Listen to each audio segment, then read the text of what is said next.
comes to evangelism and youth ministry, it's often been seen as an attractional approach. We just get the kids in the door and then we give them Jesus. So we'll think about reaching these students by putting on an event and then Jesus juking them with the gospel at some point in the event. Most missiological research these days, however, shows that this attractional method of evangelism is no longer working with non-Christian students. Part of the reason is because of something called the rise of the nuns. It's not N-U-N-S nuns, but N-O-N-E-S, like the nuns, the ones who identify as nothing when they record their religious affiliation.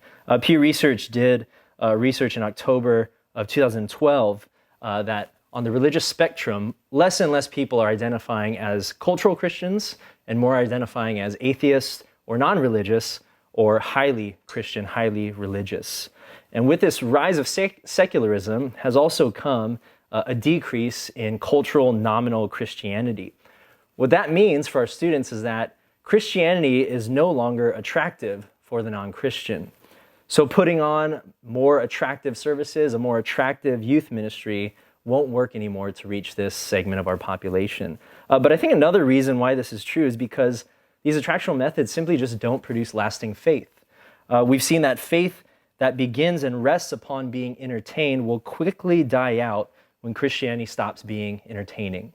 And so these students that leave our ministries and go into college fall away because, quite frankly, they were never amongst us, as John says in 1 John 2:19.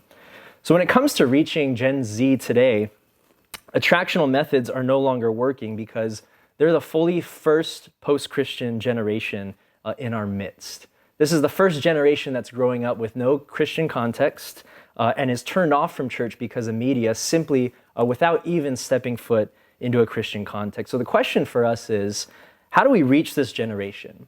How can we as youth leaders, youth pastors, and even parents foster a culture of evangelism to reach this current generation?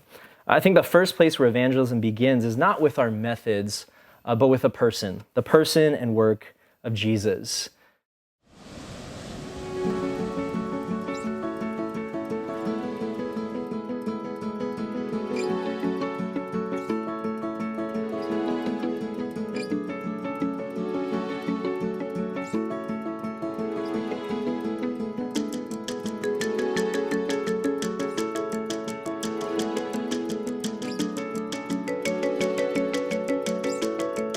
You are a part of God's vision to undo all the effects of the fall, to make right everything that is wrong in the world, and to make this earth a perfect place through the preaching of the gospel, through the activity of the Holy Spirit, and through Jesus Christ.